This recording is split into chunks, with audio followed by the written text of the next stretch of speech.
Sådan, nu kan I se det igen, ikke? Jo. Yes. Godt. Så 3, 9, 18, bum, 3, 9, 18 convention. Rigtig, rigtig spændende.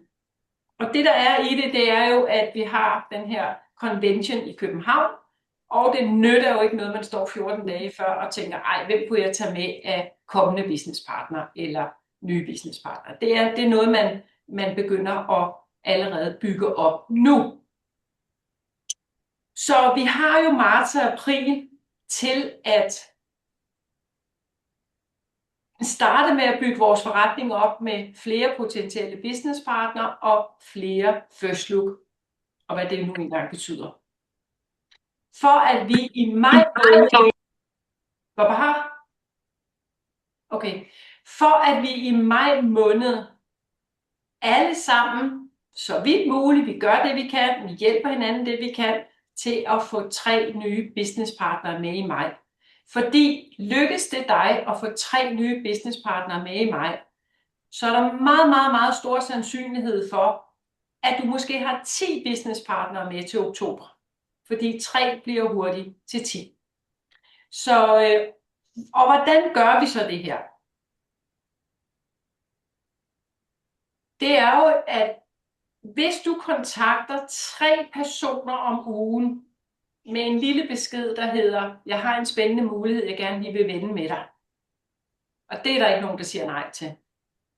Næste gang, så ringer vi så sammen og laver den her lille pitch. Og der er meget, meget, meget, meget stor sandsynlighed for, at hvis du kontakter 3 personer om ugen i 6 uger ad gangen, så vil det munde ud i 18 personer, at du har kontaktet. Og det vil højst sandsynligt give dig minimum 3 businesspartnere indtil vores bommøde først i maj. Og det er jo statistik. Det her, det er ikke noget, at du skal tro på eller ikke tro på. Vi ved, når vi kontakter 18 personer, så er der med meget, meget, meget, meget stor sandsynlighed kommet 3 businesspartnere ud af det. Men det er jo klart, at hvis man ikke kontakter nogen, så får man heller ikke nogen. Så det er det, som rigtig mange af os allerede er gået i gang med. Og altså, jeg vil sige, det er den opfølgning, der har været bare den sidste uge, har gjort, at vi er rigtig mange, der har fået 3 first look i kalenderen, i mig selv inklusiv, i den her uge, den kommende uge. Så det er det, vi lægger op til. Og så motivationen til at gøre det er, at den vigtigste ressource i din forretning, det er og bliver dig.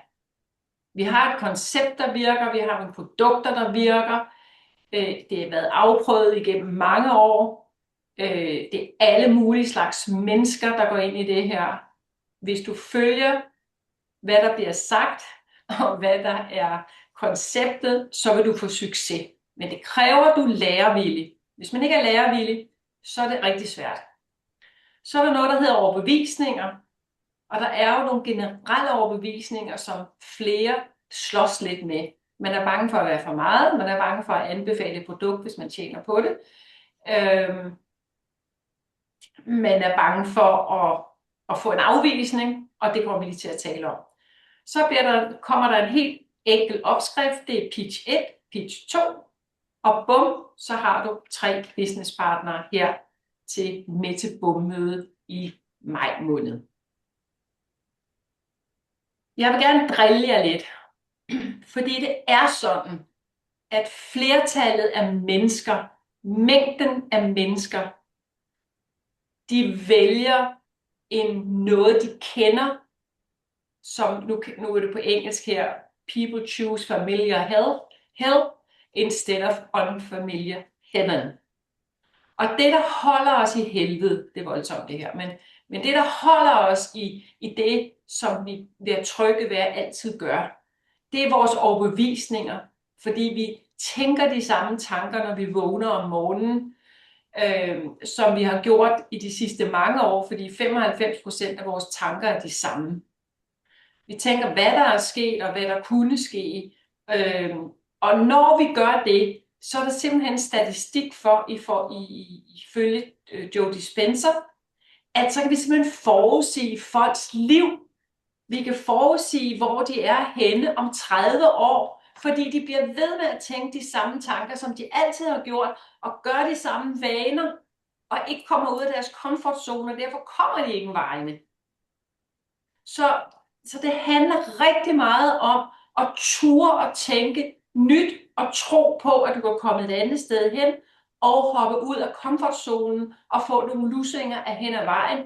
Skille dig ud fra andre mennesker, men have det godt med at skille dig ud, fordi ellers så bliver det hele bare leverpostej, og så bliver vi som mængden. Så hvis man gerne vil ud og gøre en forskel for andre, gøre en forskel for sig selv, så er det altså at gøre noget andet, end man plejer at gøre. Så spørgsmålet er, om du er villig til at udvikle dig. Fordi din forretning kan ikke vokse, uden at du vokser. Og det er bare en universel lov, at det er meget svært at vokse sin forretning, hvis du ikke vokser, fordi du er din forretning. Og når du gerne vil, det er et meget stort emne det her, fordi når jeg også sådan trækker det her lidt ind, eller meget ind med, at vi visualiserer, vi ved, hvor vi vil hen, så er det bare så vigtigt, at du har emotioner på, at du har følelser på, at du kan mærke, hvordan du har det, når du er i målet. Og det er også om lidt, så vil jeg bede dig om hvor er du henne, hvad er det for et mål, du ønsker at være i her. Først i maj måned, når du har inviteret nogle mennesker med, og hvor ønsker du at stå til convention. Men det, der er vigtigt for at nå det, det er at kunne mærke det helt ind i sin hjerte, helt ind i sit hjerte, så din energi fra dit hjerte udstråler, at du allerede er der. Så den ene ting er at kunne få hjælp af det energimæssige, det spirituelle, hvis man kalder det det. Og den anden ting er jo selvfølgelig, at der skal handles. Man kan ikke bare sidde hjemme i sofaen og være rigtig lykkelig over, at man er blevet gold til convention, uden at gøre noget. Så det er de to ben, vi skal have fat i, og så ud af komfortzonen. Så skal 2026 være, når der nu er der lidt nyere her, så er det jo ikke et U-turn, så er det jo stadig en opstart. Men der er også flere med, som har besluttet sig til, nu vil jeg gerne gå professionelt i den her forretning. For hulen da, det er jo en fantastisk mulighed. Så umiddelbart, nu har vi ikke tid til at sidde og spørge hver enkelt lige her i det her, men umiddelbart, hvor tænker du, og hvor er det, du har lyst til at være, når vi er til convention? Er det en stabil vice, du ønsker at ligge på? Er det en stabil president, du ønsker at ligge på? Dit mål kunne også være at komme med på lifestyle-ture næste år. Dit mål kunne også være at få 10 nye businesspartnere ind. Altså, det behøver ikke absolut at være en titel. Det kan også være et økonomisk mål. Det er et mål, der skal tænde dig til at få lidt til virkelig at gå igennem ild og vand for at nå det her. Og så kommer vi til, hvad skal du gøre anderledes? Nogle af jer er lidt nyere, og nogle af jer har været i det i flere år. Og nogle af dem, som har været i det flere år, har jo virkelig ligesom også tænkt, nu vil jeg gerne gøre noget andet, nu vil jeg gerne gøre noget anderledes i den her forretning. Måske også fordi lad mig sige, network marketing kan være noget rigtig møg, fordi der findes nogle firmaer, som ikke er særlig gode, og network marketing kan være fantastisk. Og nu fordi jeg har hørt nogle ting herinde på det sidste, jeg har lyttet til, så er det sådan, at det vælter, altså den der form for forretning, den er voldsomt stigende.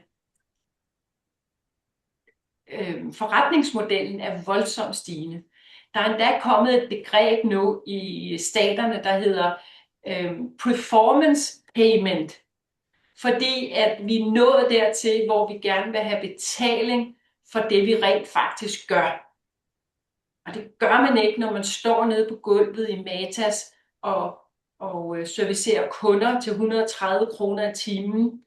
Og så er der en investeringsfond, der har købt Matas, som rent faktisk sidder og tjener alle pengene. Så vi har så meget at tilbyde mennesker i det her.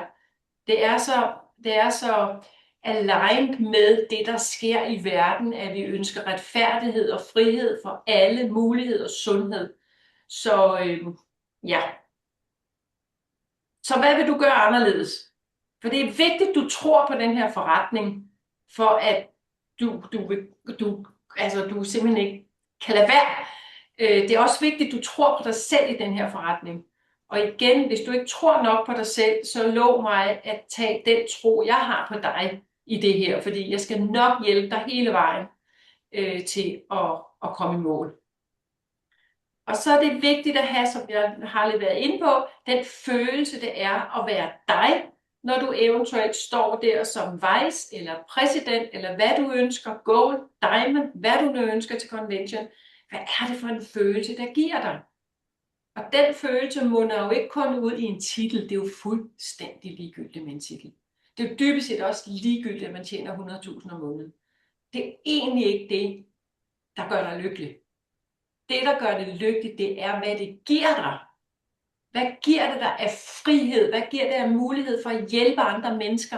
Fordi det er lige præcis der, hvor mennesker, der kommer til en god økonomi og kommer fra et godt hjerte, det de oplever, det er jo bare, når man bliver i stand til at få overskud til at hjælpe andre mennesker, så er det det, der er det hele værd. Så, ja. Det, der muligvis forhindrer dig i virkelig at komme i gang, og virkelig bare give den hele armen, og gøre det frit og ubesværet med glæde og lethed og glæde, det er dine overbevisninger.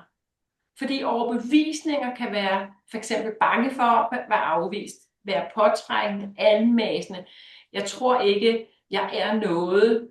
Det er for min skyld, jeg kan ikke lide det, fordi de tror, det er for min skyld, jeg inviterer dem ind i forretningen, eller jeg er ikke elsket, hvis jeg er for meget, eller hvis jeg er for klog, jeg er ikke god nok. Hvad tænker de andre? Alle de der tåbelige overbevisninger. Og jeg skal jo ikke skynde mig at sige, at jeg har da haft rigtig mange af dem selv, og jeg har stadig nogen, sådan er det jo. Så det er meget menneskeligt, så du skal ikke føle, at du på nogen måde er forkert, fordi du har sådan nogle overbevisninger. Det jeg gerne vil hjælpe dig med og motivere dig til, det er simpelthen at slippe dem. Slip møget. Forestil dig, hvordan, hvis du ikke har dem, forestil dig, hvor fri du kan være til bare at gøre de ting, du tror på fra dit hjerte, til at hjælpe andre mennesker til en sund succes og en sund økonomi. De der saboterende overbevisninger på vores sidste teammøde, der talte vi om dem, og jeg kan ikke lige huske min næste slide, må jeg indrømme, men jeg vil gerne hjælpe. Hvis du har nogle overbevisninger, du ved, der driller dig, så må du sige til, så kommer jeg til at hjælpe dig. Fordi de overbevisninger, de ligger underliggende i din energi.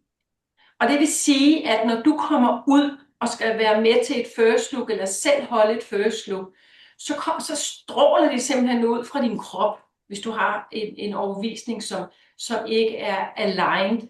Jeg ved ikke, jeg kan ikke huske ordet på dansk. Aligned, som ikke er i overensstemmelse med det, du siger. Men hvis du er helt stille og rolig, fordi du ved, det her, det er en fantastisk mulighed, og du præsenterer ikke den her mulighed for din egen skyld, du præsenterer det for personen, så vil du sætte dig lidt tilbage i stolen. Læg mærke til det, hvordan I sidder til et first look. For jeg har set nogen, der sidder sådan helt hen over bordet. Prøv at lægge mærke til, at når du læner dig lidt tilbage, træk vejret. Jeg godt tage Tony ind som et godt eksempel. Læg mærke til, at han sidder altid tilbage. Træk vejret helt ned i maven og sidder med et afslappet udtryk. Fordi det her, det er jo lethed, det er en mulighed. Så dine overbevisninger, de vil vise sig i dit kropssprog, i din holdning, i dit ansigtsudtryk, og derfor er det vigtigt, at du kigger lidt på de der overbevisninger.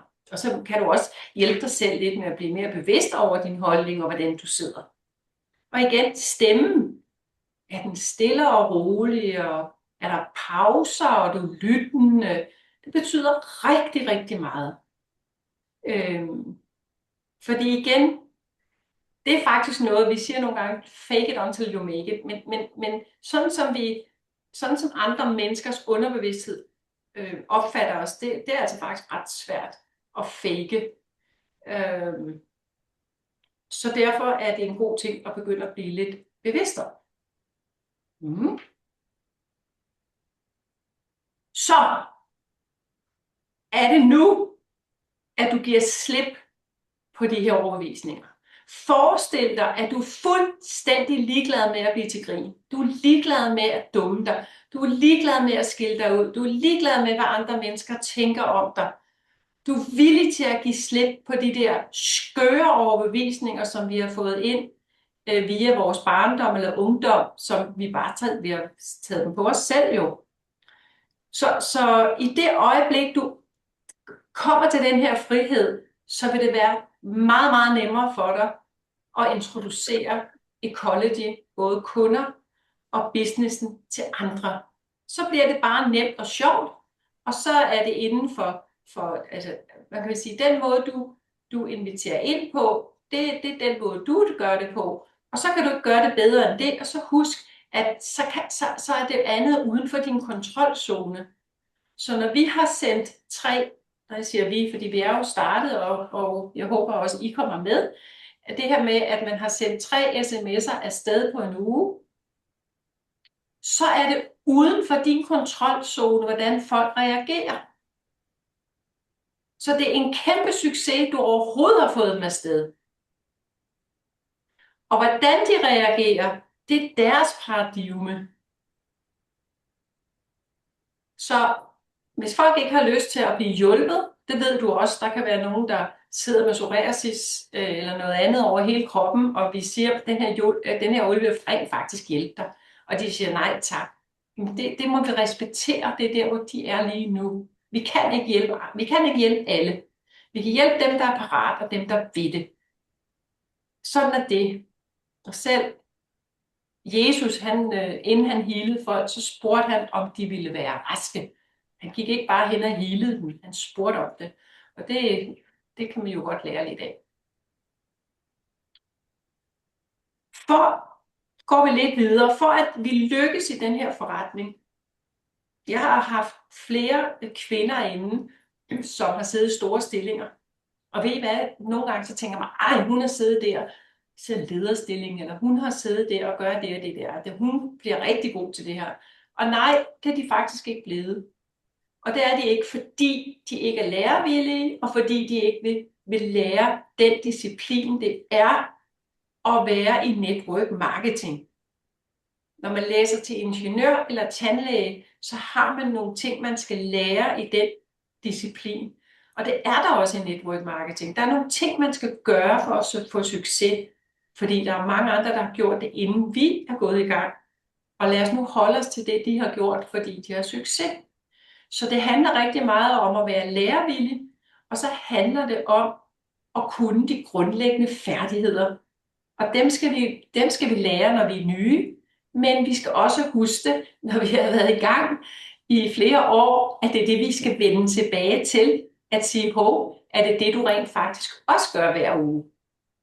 Og hvad er så de grundlæggende færdigheder?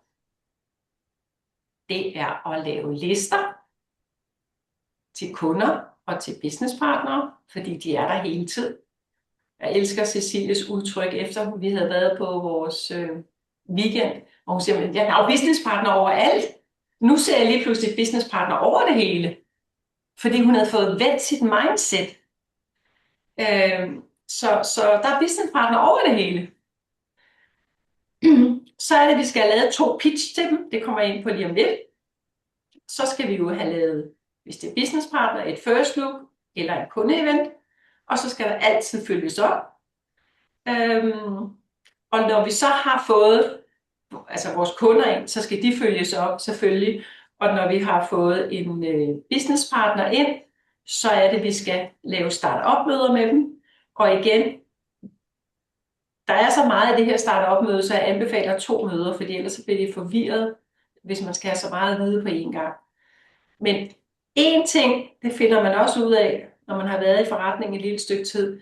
Man bliver så glad, når man får en businesspartner. Ja, det er én ting. Den næste ting, det er at få den her businesspartner til at lykkes. For ellers er det faktisk ret ligegyldigt med at få businesspartner, hvis man ikke får dem til at lykkes. Så det er også et sted, der skal lægges rigtig meget energi. Og det er de første 3-4 måneder, virkelig give den gas med at lære den her businesspartner med at blive selvstændig. Og igen sige, ved du hvad, det er din forretning. Det er ikke mig, der starter en forretning, det er din forretning. Men jeg vil gerne hjælpe dig og uddanne dig i at skabe din forretning. Så ansvaret ligger stadig over hos den nye businesspartner. Fordi det er hende eller ham, der skal være villig til at lære det her og sætte tid af til det. Tempoet har vi totalt respekt for. Nogle arbejder 2 timer om ugen, nogle arbejder 80 timer om ugen. Fuld respekt for det, det skal vi altid huske. Men at der er noget kontinuerligt, det er det allervigtigste.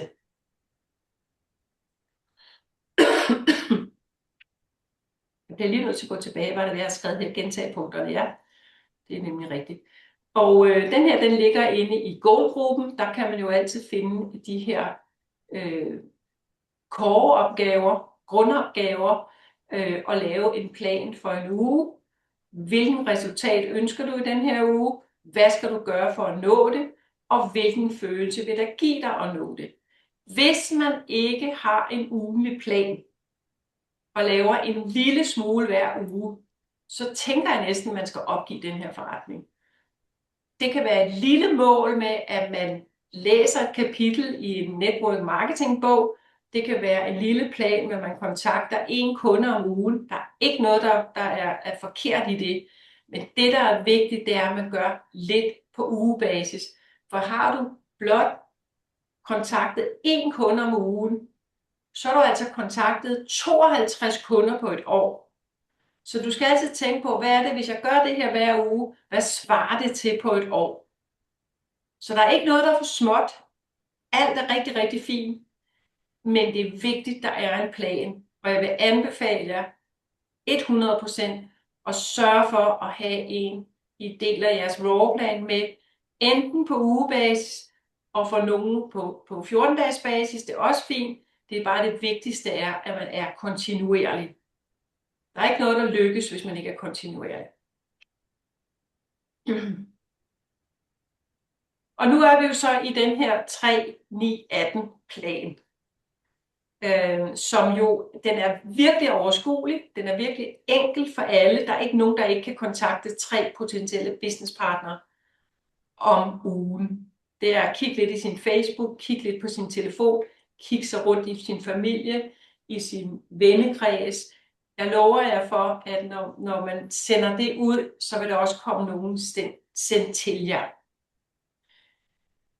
Det vi har kæmpe succes med, altså vi gjorde det jo i søndags, vi sad nogle stykker sammen, og nåede alle og sendte 2 pitch 1 ud, er vi begyndt at kalde den, og jeg kan ikke lige huske, om det var alle sammen. Nogle fik det på vejen hjem i bilen, men jeg mener, at stort set alle sammen fik svar på de 2 pitch på den dag. Og pitchen var, jeg har en spændende mulighed. Hvis der er nogen, der godt kan lide business, så kan man skrive businessmulighed. Jeg har en spændende mulighed, jeg gerne lige vil vende med dig. Har du 5 minutter en af de nærmeste dage? Mere skal man ikke sige på den første. Så har man spurgt om lov til at ringe, så folk er allerede positive. Så har man en aftale. Så har man aftalt, at det er på torsdag kl. 3. Vi har en ringeaftale. Du ringer selvfølgelig, pas på ikke at miste den. Du ringer selvfølgelig på torsdag kl. 3. Og så har du lavet verdens bedste pitch, som der ikke er nogen, der vil sige nej til. Fordi du ringer for at hjælpe mennesker. Og jeg kender ikke ret mange mennesker, der ikke gerne vil hjælpes. Så det handler om pitchen. Det som pitchen meget gerne lige må tage udgangspunkt i, det er, at hun hedder Lone. Hej Lone. Ved du hvad, jeg har tænkt på dig. med den energi og det iværksættergen, eller den kompetence, de kompetencer du har, den erfaring du har, så har jeg en spændende businessmulighed, jeg gerne vil introducere, invitere dig til. Og jeg ved jo, at du er lidt stresset i det arbejde, du har, og du har givet udtryk for, at du løber i et hamsterhjul, og ikke har tid til dine børn, for eksempel. I hvert fald 1 til 2 ting, hvad du ved, at personen gerne vil væk fra. Og hvis du også kan få lidt hen imod, fordi vi er motiveret af 2 faktorer, ikke? Enten væk fra eller hen imod. Hvis du også kan få en enkelt ting hen imod, og jeg ved jo, at du vil elske at få mere tid med dine børn, eller hvor du nu ved, at den person skoen trykker, eller ønskerne trykker. Hvad siger du til, ikke om du vil have en kop kaffe? Fordi så spørger du hjernen, ja, nej, det er salgsteknik. Du siger, er du frisk på en kop kaffe midt i ugen, hvis det er i dag, vi ringer? Når vi spørger folk, er du frisk på? Der er rigtig mange, der ikke, altså, hjernen vil ikke sige, nej, jeg er ikke frisk. Det er meget enkelt. Selvfølgelig er jeg frisk. Okay, er du frisk på en kop te, kaffe, midt på ugen? Hvornår passer det? Og så finder I en tid, og så har du et first look. Falco, han siger, at ja, selvfølgelig er der nogle mennesker, der ikke vil hjælpes. Men mener han giver udtryk for, at de her pitch, når de sidder i skabet, så er der en 98% ja til et first look.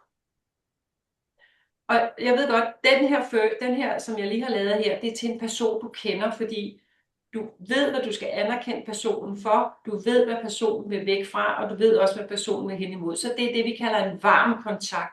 Det er en person, du ved noget om. Dybest set skal man heller ikke lave en pitch, før at man ved så meget om personen. Fordi så ellers er der så det her forarbejde, hvor at det kan være en, man har kendt for nogle år siden, og man skriver til hende, hvordan går det egentlig, jeg har tænkt på dig, jeg så et opslag med dig, eller hvad siger du til, at vi snart tager en snak på Zoom, hvis det er en, der bor modsat ende af landet end dig, eller hvad siger du til, at vi tager en kop kaffe på Café Bababab her en af dagene. Og så ikke noget med at komme og sige, nu skal du høre, jeg har et kollektiv, men simpelthen bare sidde og snakke, hvordan har du, og hvor er du, og hun spørger sig forhåbentlig også dig, hvor du er, og du kan jo sige, jamen, jeg er glad for det og det, jeg laver, og så er jeg jo også i network marketing, hvor jeg virkelig har fundet sammen med et spændende team, og det giver frihed, og det giver, altså, så man stille og roligt bare snakker, og så kan du lytte ind til, om der er noget, hun kan pitches på, eller om det er det første møde, hun skal pitches på, det er ikke sikkert. Det kan også være, at man siger tak for i dag. Det skal jeg i morgen. Jeg ved ikke, om jeg skal pitche hende i morgen. Men så kan jeg måske sige, når jeg kommer hjem og sådan noget, så kan jeg skrive til hende, ved du hvad, jeg har faktisk tænkt over den samtale, vi havde. Du sagde, hvad siger du til, at vi mødes, fordi ja. Husk, at øvelse giver mester. Er man ny i det her, ja, så vil man gå ud og dumme sig. Det vil man. Man vil gå ud og gøre nogle forkerte ting, man ikke ville have gjort om 5 år, når du har gjort det rigtig, rigtig mange gange. Altså sådan er det. Du kan ikke lære at spille guitar på en time eller 2. Du kommer til at lave en masse fejlslag, eller hvad det hedder på en guitar. Sådan er det. Du kan heller ikke blive verdensmester i badminton, uden at have tabt tonsvis af kampe. Sådan er det. Så det er mere det der, det ikke går ud over din selvsikkerhed eller selvværd, fordi det her, det lykkes lige ikke, eller ej, det kunne jeg godt have gjort bedre, eller nå, jeg kan godt se, at jeg gjorde sådan, eller hvad det nu kan være. Det er helt naturligt. Så jo flere gange du har dummet dig, jo bedre bliver du. Eller øvet dig. Det kan også være med at sige dumme dig, men et eller andet sted så øvet dig, det lyder pænere. Jeg dummer mig stadig. Jeg har stadig nogle ting, hvor jeg tænker, wow, hvorfor sagde jeg det? Sådan er det. Men pyt med det. Så har jeg lagt den her op på vores side, fordi når man begynder, det er nogle af dem, jeg tog fat i sidste uge, Så kan jeg lige pludselig ikke huske, om det var på Instagram, jeg snakkede med hende, eller om det var på Messenger, eller det var mail, eller sms.